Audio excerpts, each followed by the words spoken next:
𝗃𝗺𝗺𝗀𝗃 agus 𝗁𝗁𝗲 a 𝗃𝗺𝗵 is 𝗵𝗁𝗶𝗀 of Flanagan. Hello everybody, you're very welcome to the Brehon Academy, and I'm Kevin Flanagan. And in tonight's episode, I'd like to share with you a speech that I gave at Homesteader's Hoolie a few months ago. Now, I should give a little bit of a caveat to this. It kind of starts abruptly because I foolishly thought that it was recording. So I missed the first half an hour because it actually wasn't recording. So that's why it kind of picks up at the end of the story of 𝗃𝗺𝗺, how 𝗃𝗺𝗺 got his name, which I won't repeat it for you. I'll just tell you to go and check out the video on the channel how 𝗃𝗺𝗺 got his name. And that's why it kind of doesn't really feel like it flows well. And I also, because I have a camera that doesn't allow me to record over 30 minutes at a time, it's also cut off at the end. So, but what I talk about in it is still interesting enough to share. So the 29 minutes and 59 seconds that do exist are still really good, and I wanted to share them with you. Now, before I play the video, I'd just like to invite you once again to please check out the brehonacademy.org. That's where you're going to find all of the information on my online courses. I have 3 of them. That's Early Irish Culture and Society, Irish Mythology, and the Brehon Laws of Early Ireland. You'll also find a blog over there. You'll find a members library. So if you join up to that site for free, you'll get access to over 100 downloadable resources from the members library. And we also have a merchandise store over there as well. So if you want to help me out by buying a couple of t-shirts or a few mugs or a few posters, that would be really appreciated. And if you want to support me on a monthly basis, I would invite you to consider becoming a member. So under this video, there should be a join button just over here. And I would encourage you to become a member. You can become a member for as little as $1.99 per month. But if you want to get access to the competitions, you'll need to go to the second one, I think, which is $4.99 per month. And I'm going to be running some competitions periodically as we go forward. I have some books, and I have some posters, and I have some stickers and all of that good stuff. So if that sounds like something you're interested in, or if you just want to support me, please consider becoming a member. We're also on social media. So we're over on Facebook, we're on X, we're on Instagram, we're on TikTok, but not that often. And we're also on YouTube. Please hit subscribe to this video, to this channel, should I say, and help us reach the next milestone of subscribers. Now, with all of that being said, I'm going to play the video that I told you it's going to seem like it's just jumping in the middle of it, and it's going to end abruptly. But as I said, I wanted to share this information with you. And there's a really important principle in that, which is the principle of restitution. It's like you have to restore the wrongdoing that you have done to put that victim in the position they would have been in before the offence took place, or as if the offence didn't take place at all. So these myths were used as precedent, you know. So what that means is that when the Brehons were given judgment, they would be thinking of these myths in their mind when they're making a judgment. There's another legend of 𝗵𝗵. Now, 𝗵𝗵 was the second group of people to arrive on the island, the 𝗵𝗵onians. And one day he went out for a hunt, and he left his wife 𝗬𝗏𝗺 at home.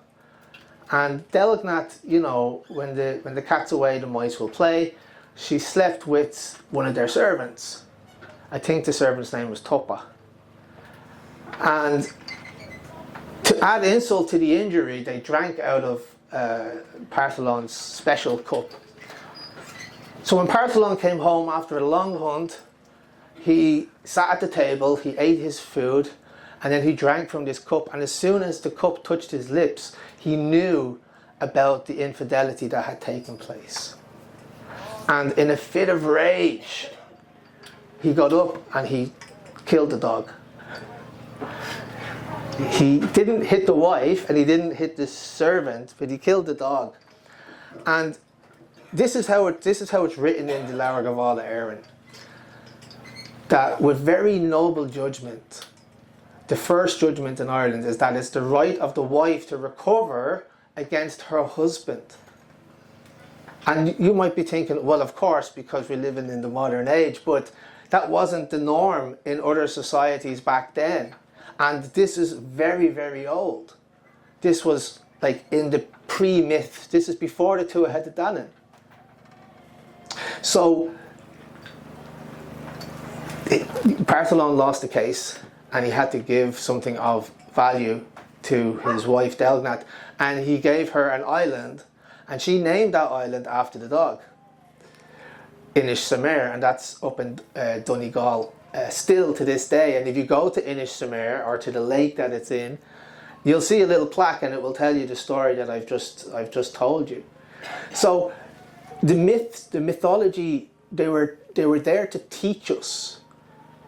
It was there to teach us lessons about ourselves, lessons about life, and lessons about justice. Any more questions? Yeah, I have one question. Could you move up in class under Brehon laws? Yes, okay, that's a great question. So there was a carefully defined hierarchy in Ireland. Even the kings had different ranks. There was different ranks of like sowers and harp players and musicians and all of that. Even the pets had different ranks. And your honor price was determined by how good of a pet you were. So, for example, if you had a dog that, you know, you could leave out minding the cattle and you don't have to watch it, that's going to have a higher honor price than the dog that's going to stand at your doorstep, right? And that you could determine by how far they were out. And here's the other one as well. If you had a cat that was good at catching mice, it would have a high honor price. But a lazy cat that didn't catch mice wouldn't have such a good honor price, right? So they really thought about these things. To come back to what you're saying there, you could move up in society. You needed three basic features. You needed to have good blood, you needed to have wealth, and you needed to have skill. So what does that mean? You could move up, but you had to sustain your wealth for 3 generations. So if you were the first in that line, in that chain of you know, building the wealth, you couldn't really claim to be a higher lord, right? But your grandchild could. And it wasn't given to you by the king, it was just assumed because you had visible wealth. So when I say skill, merit and blood, skill, wealth and blood, what I mean is that, you know, your grandfather would have been known as being a good poet or a good harp player or so on and so forth. And then you're borrowing some of that prestige yourself. Same with the wealth. Your wealth would be visible. You're going to have some cattle. You're going to have like big herds of cattle. So it got to a point where you could become a lender. Like you would have enough stock to lend to other people, and then those people would then owe you tribute, right? So how did that look in practice? Well, there was a rank called 𝗺𝗺𝗺𝗀. And for those who know Irish, you know a 𝗺 is a cow and 𝗺𝗺 is a lord or a noble, right? So you're a cow chief, okay? Even like 𝗵𝗺 is like cowboy, you know, 𝗵𝗺𝗺𝗀𝗀. And 𝗺𝗺 is the road where you brought the cows on. But anyway, I'm going off the point here a bit. So yeah, you had the 𝗺𝗺𝗺𝗀, and then you had these, what was called 𝗃𝗺 underneath that. And you had a 𝗃𝗺𝗺 and a 𝗃𝗺𝗺. Now, is there anybody, no. Who here is like paying tax? Right. So you would be considered then in bondage to the state. Like, that's, your state is your lord, and you are paying a tribute in the form of taxation to the state, right? So 𝗁𝗍𝗆 is a free man, a farmer who didn't owe anybody anything. They weren't in bondage to anybody, but a 𝗁𝗍𝗆 was in bondage to somebody. Now, that bondage was probably, I would expect, mostly voluntary. Mostly voluntary. And it was also necessary in order for you to advance your wealth and advance your status over time, because you would borrow from somebody up the road because he has a bigger herd than you. You would borrow some cattle from them, and the produce from that, you would have to give him a portion of that back. So that was the tribute that you were paying back. But you couldn't say you were free then, until you had enough cattle that you could then lend out, and you start to establish yourself as a noble or as a wealthy man, as eventually a 𝗃𝗺. Yeah, you start to establish yourself, and then after 3 generations, you could just assume that you were. And it wasn't like you were awarded this. It wasn't like you had some like tick the box some tick the box things to fulfill. You just assumed that title because of virtue of the fact of how much property you had and how many clients you had paying you wealth. So then you could eventually, over time, you could, and I don't think this happened as often, you could become what was known as a 𝗰𝗵𝗺𝗀𝘀, which is basically what they called the princes. It's people in the tribe who were eligible for election. They would have been like the cardinals today with the election of the Pope, okay? So whereas we didn't have a caste system like India, which is rigid and fixed, so if you're born to a farmer, you're going to die as a farmer, we had upward and downward social mobility. And this is interesting because I also studied economics, and we're talking about like left and right wing economics, right? Socialism versus capitalism. But the Brehon law was actually a bit of a mixture of both of those, because you had the safety nets. You had a duty to your family had a duty to you. You were given a piece of the tribal land. So you were basically a shareholder of the tribal land, and you would get your little plot to start off on. But you didn't own it, because you could like lose that. It could be reapportioned. That was the custom of 𝗃𝗺𝗺𝗀 that I mentioned in Wales. That's what was going on there. You could lose that. So it wasn't like yours. You didn't own it, but it was a good start, you know. There was a safety net. If sons didn't take care of their sick mothers or their sick fathers, they would lose some of their honor price, they would lose some of their status. So it was kind of built into the system, self-executing remedies, as I like to call them. Self-executing remedies were built into the system in order to ensure people would do what they were duty-bound to do. Yeah.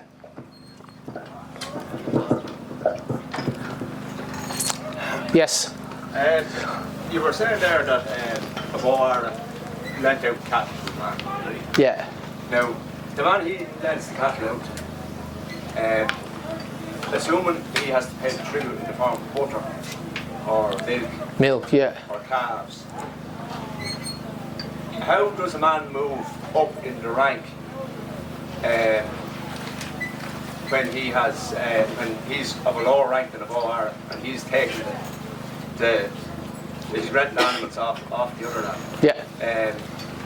So does he wind up keeping a portion of the calves or a portion of the produce? Because bearing in mind that wealth was measured in cattle. Yeah, that's a great question. So we have a saying in Ireland, is 𝗁𝗵𝗆𝗀𝗀, which means a man is better than his birth, which implies that you're expected to make something of yourself, okay? Unlike in India, you're just like, that's your caste, that's where you're born, that's where you're going to stay. In Ireland, we didn't think like that. And it was the amount that they had to give of tribute was set by the law. So it was only a portion of what he produced. It wasn't everything that he produced, and he could acquire more wealth gradually over time, you know, if he was smart and if he managed his herd well. Yeah. Yeah. Right. I still would be curious to understand who would own the progeny of the beast that was rented out. If does that continue to be the wealth of the 𝗺𝗺𝗀?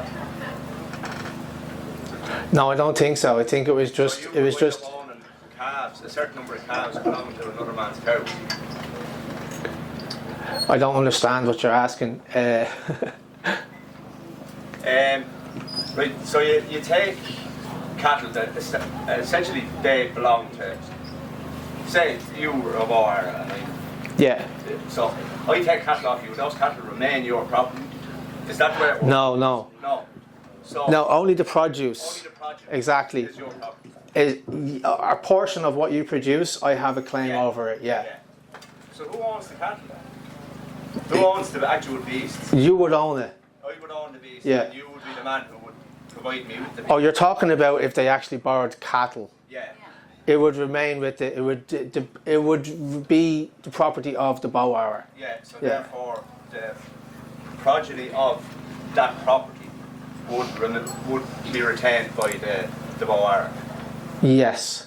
unless there was an agreement otherwise. Unless there was an agreement, and there often was agreements, you know, because you would borrow a certain amount of wealth, stock as they called it, and then you would have an agreement in place, usually verbal. And I should mention that there was also a lot of pledging going on. So what that means is we would make agreements that would be it wouldn't be beneficial for me to break it, because you're going to have some property belong to me that I would get back once I repay you what you gave me. So there was all of these kind of safeguards. And I should mention as well that the word for pledge is 𝗬𝗀, and the word for hostage is 𝗬𝗀, right? They're one and the same. And the word for economy is 𝗬𝗺𝗺, right? So when I talk about hostages, it's like you would be forgiven for thinking that these were hostages in chains, you know. I don't think it really worked that way, because hostages were essential to the economy of the functioning of contracts and all of this sort of thing. So let me give you an example of how this might work. There was different grades of kings, okay? You would have a 𝗰𝗵𝗺 more over big 𝗵𝗺, and then under that you would have 𝗰𝗵𝗺, okay, which are just chieftains of the local king, the local area, should I say. Those, let's say there's 3 𝗰𝗵𝗺, okay, they would each give a hostage to the 𝗰𝗵𝗺 more of one of their relatives. And that way, if there's a dispute between the 𝗰𝗵𝗺, couple of kings and who are under kings, they would go to the over king and say, look, we're having a dispute here. And then if I was the king, I would bring out each of your nephews or whatever, you know, like your actual relatives. And here's where Brehon law gets really good, because those hostages were entitled to a portion of the dispute. They were compensated for the pleasure of being a hostage. Okay, so it wasn't like they were really, like, they weren't slaves or anything like that, but they provided a very essential part of the economy. So yeah, it's like there's more to that, and maybe I could get into that as well. But we also had slaves. We also had slaves in Ireland as well, which probably weren't being treated as well as a hostage, but yeah. Yes, sir. Just a quick question. Is anybody working on bringing back Brehon law or common law here in Ireland? Well, that's what the Brehon Academy is trying to do. Yeah, so it's a website, it's a blog, and there's a YouTube channel and a Facebook page. And reason why I set it up is, while I was studying law, I realized that like a lot of people actually know about this, And I want to bridge those gaps in knowledge. And I don't know how we could bring it back. I do have a few ideas, because it was really, if you think about it, Brehon law is basically just dispute resolution, and you could have a bunch of arbitrators who are trained, and there's like different arbitrator in every county, and they would do it by the Brehon law. And the reason why I say arbitrator is because when you're recognized as an arbitrator, the courts must uphold your judgment, excluding bias, you know. So if there's a bias, your courts will review the case, but if there's no bias, then they would have to uphold your judgment. So that's one way, perhaps, of you know, getting this Brehon law back. But I don't know if we're ready for that yet. I think that what I'm doing here is just like trying to spread the knowledge and awareness that these laws existed, and we don't have to reinvent the wheel. Because like we have example of this very noble law that existed on this island for thousands of years, and we didn't give it up. You know, it was actually stolen from us. It was beaten out of us. So this comes back to the quote that I said earlier: no nation of people under the sun loves equal and indifferent justice better than the Irish. Compared with Irish reverence for law doesn't stem from sympathy with crime or wrongdoing in general. Like, that's something I'm very interested in.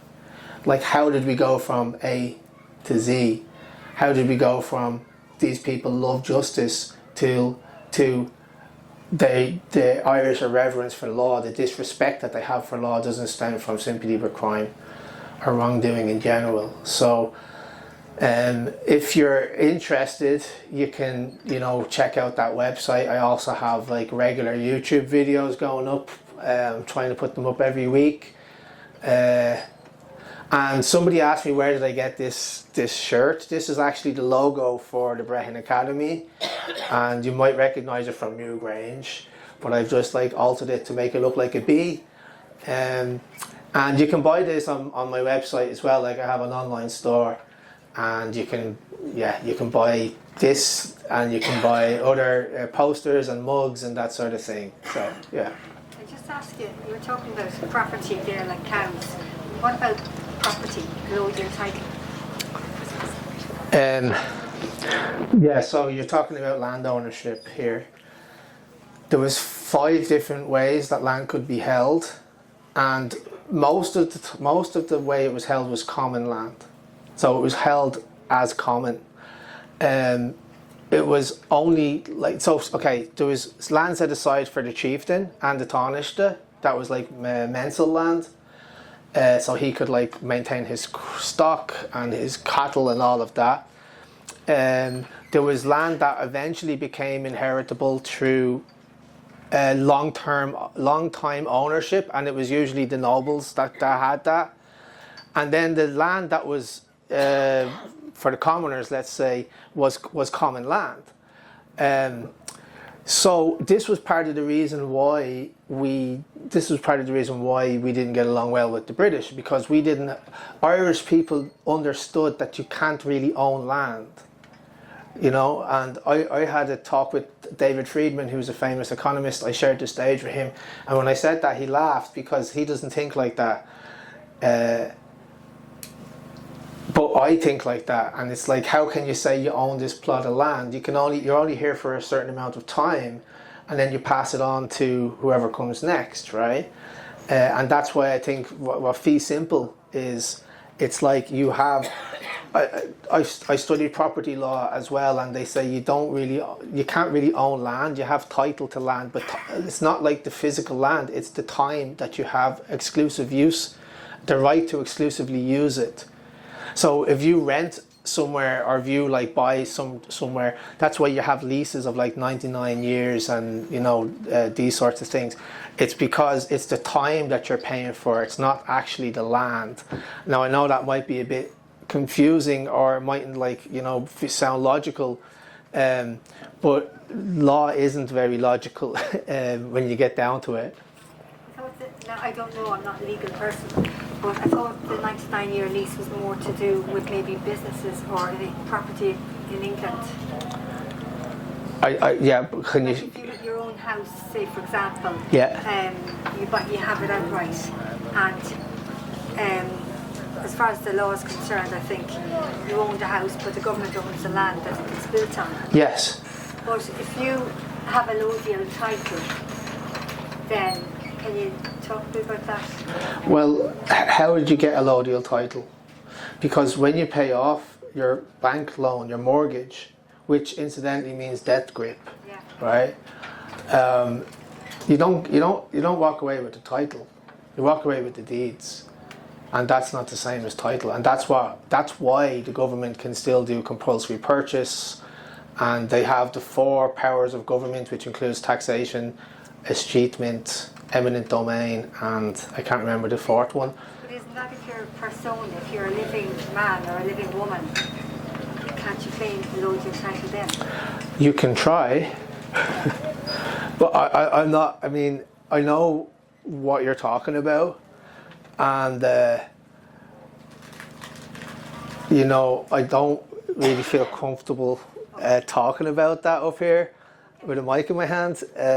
But maybe we could talk about it afterwards. Well, if you really owned your property, you wouldn't be paying property tax, would you? No, but like when you register. Everybody your pays house, property tax. Nobody actually owns it. Yeah, you register. Yeah, exactly. I mean, this is kind of going into territory that I don't really feel comfortable talking about it, you know, because it's not really about Brehon law. Yeah. All right. Any more questions? So as regards Brehon law, I suppose what's your vision, or like you're obviously you're studying this, whatever triggered you to start studying this, but what's your vision as regards, you said with the Brehon Academy, what would you like to see happen based on? Yeah, okay. So I have been doing Brehon Academy solo since 2013. And just recently, in the last year, I've decided to try and turn it into a not-for-profit, like officially, and have a board of trustees, because then the Brehon Academy would have legal personality. They would have legal personality, and I'd be able to apply for grants and loans. And like any of the money that I raise from like the YouTube channel and the store, online store, would be funneled into the academy. And then I would like to start funding other people's projects and work. So I'm already kind of networking with people who are a bit like me, you know, they're kind of a bit of a lone wolf.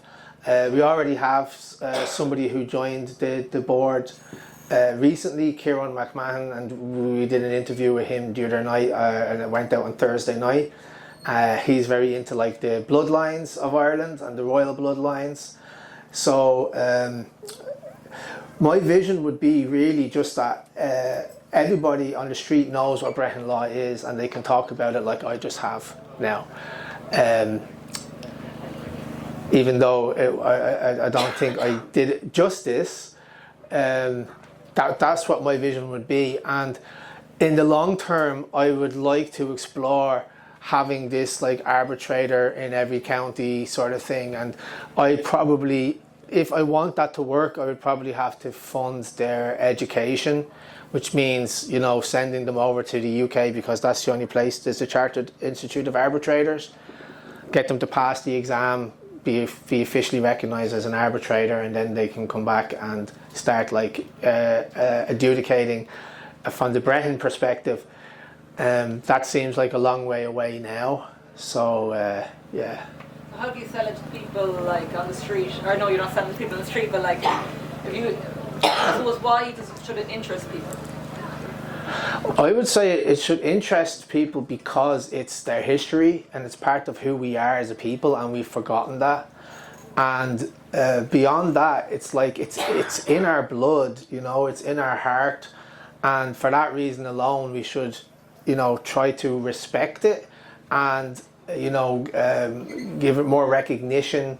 And it should be, I would argue, it should be used more in the courts. Now, there was a conversation at the founding of the state that should we go back to Brehon law? This was a very serious conversation, but they spent most of the time talking about, well, what would we wear because the judges have gravitas, you know, the judges have gravitas, but look at their black robes and look at their wigs. What can we wear? Because there was nothing written down what the Brehons wore, and they actually drew some sketches of what they might wear. But it was deemed impractical to revert back after 300 years, which I don't think is that long in the scheme of Irish history. It's not really that long. They deemed it was impractical to go back to Brehon law because the people of Ireland were already kind of conditioned to the English common law and the English common law judges. So I would like to revisit that conversation again, but and that's why I'm doing this, and that's why I have my YouTube channel and my blog and all of that stuff, because I really get enjoyment out of exploring these topics and writing about them, talking about them. It really is like, it's like food for my soul, and that's why I'm happy to be doing it. And is there anywhere you could suggest, like, for I suppose today's children are important, Yeah. in that to educate them on this? How would you go about that? Well, I have 3 online courses, which I should have mentioned that, and I would recommend children of a certain age, like when they're old enough to, you know, understand, to take the mythology course, because that's going to give them like an insight into a love for Ireland, you know. I remember being a kid and my mother took me up to the Hill of Tara, and she was telling me about how the High Kings would come along that street that we just came up now, and I was in this shop, it was McGuire's Cafe, and all these books on the wall, and I was like so mesmerized by these books, and I was like, that's amazing, that's so cool. And I bought a book, you know, when my mother bought me a book, and it was something like, you know, fairy tales, you know, and I was the sort of kid who would come home from history, because remember when we first started doing history, we learned about Cuchulainn and we learned about 𝗵𝗵𝗶𝘀 and Na Fianna, and I was like, that's amazing. And then the next year we stopped learning that and we just went like into like normal history. So I was the sort of guy who came home, and my brother and my cousin are both younger than me, and I would sit down and I would tell them the stories of Cuchulainn and the salmon of knowledge, and that really, I'm even getting goosebumps now as I'm remembering it. So that's where I would start, because that's where I started, you know. And then there's the Irish culture, early Irish culture and society, and then Brehon law. And I actually wanted to just make a Brehon law course, but as I was doing it, I was like, I have to start at the beginning here. I have to go right back and first talk about the early Irish society, then talk about the mythology, and then I can talk about the Brehon law. There you have it, folks. I hope you enjoyed that. I really enjoyed answering the questions of the audience. There was a few, I would say, curveball questions in there as well that I didn't really feel comfortable answering for several reasons, but one of which was I knew that this was going to be on YouTube. And but just before we go, a reminder to please check out my website, 𝗵𝗵𝗶𝘀.org. That's where you're going to find information about all of my online courses. We also have a blog and a members library and a store over there. And if none of that takes your fancy and you want to support me on a monthly basis, then please consider becoming a member. And please remember to hit subscribe to this channel. I hope I've earned your subscription if you're new here. And until next time, 𝗘𝗺𝗺𝗀, 𝗁𝗃.